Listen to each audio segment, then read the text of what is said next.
age. I am studying 5th class. I will say Dr. Sitama biography. ఆకలితో ఉన్న వారికి అన్నం పెట్టి ఆకలి చరిత్ర చెప్తాను వినండి. ఆంధ్రుల కీర్తిని ఇంగ్లాండ్ వరకు వ్యాపింపచేసిన మహా ఇల్లాలి. నేటి తరం డొక్కా సీతమ్మ గొప్పతనం గురించి తెలుసుకోవాలి. 1845 బ్రిటిష్ వారు మన దేశాన్ని పాలిస్తున్న కాలం.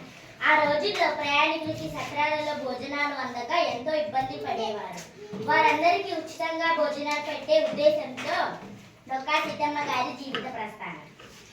తూర్పుగోదావరి జిల్లా రామచంద్రాపురం తాలూకా మండపేట గ్రామంలో అక్టోబర్ 2వ వారం 1841వ సంవత్సరం సీతమ్మ గారు జన్మించారు. సీతమ్మ గారి తండ్రి పేరు అలుపిండి భవానీ శంకర్. ఆమె తల్లి పేరు నరసమ్మ. ఆమె తండ్రిని అందరూ బుబ్బన్న అని పిలిచేవారు. ఎందుకంటే ఆమె తండ్రి అడిగిన వారందరికీ అన్నం పెట్టేవారు. ఆ తండ్రికి కూతురుగా జన్మించిన సీతమ్మ గారికి ఆ బుద్ధులే వచ్చాయి. ఆ రోజుల్లో సీతమ్మ గారు ఏమి చదువుకోవడానికి వీలు కాకపోయినా అమ్మా నాన్న చెప్పిన సంస్కారం, పద్ధతులు, కథలు నేర్చుకుంది.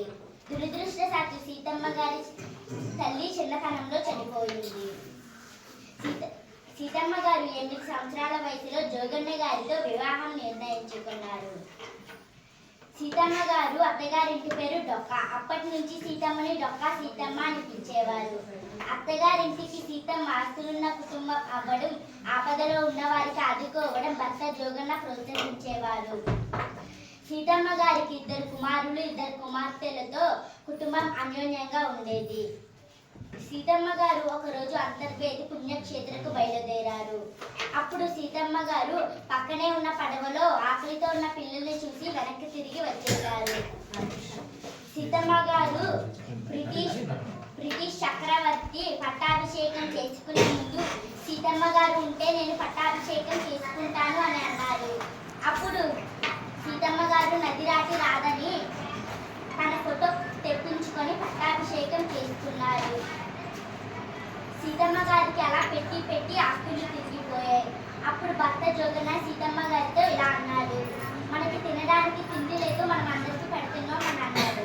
అప్పుడు డొక్కా సీతమ్మ గారు అన్నారు, మన ఆ మహావిష్ణువుని నమ్మి అన్నదానం చేస్తున్నా, అతను మనకి పెట్టకుండా ఎలా ఉండగలడు అని అన్నారు.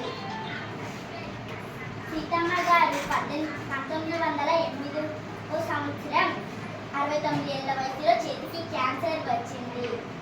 అప్పుడు సీతమ్మ గారి కుమారుడు సీతమ్మ గారిని వైద్యం చేయించుకోవడానికి రామ్మా అంటే, నేను రాను, నా కర్మ ఇంతవరకే ఉంది, నేను ఇంతవరకే బతుకుతాను అని అన్నది.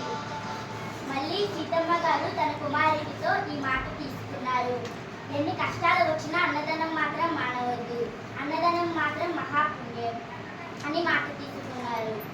సీతమ్మ గారు కాసేపు తర్వాత కనుక్కున్నారు. అది తెలిసిన అందరికీ వేరు వేరు ప్రాంతాల నుంచి తండాలుగా అందరూ వచ్చారు.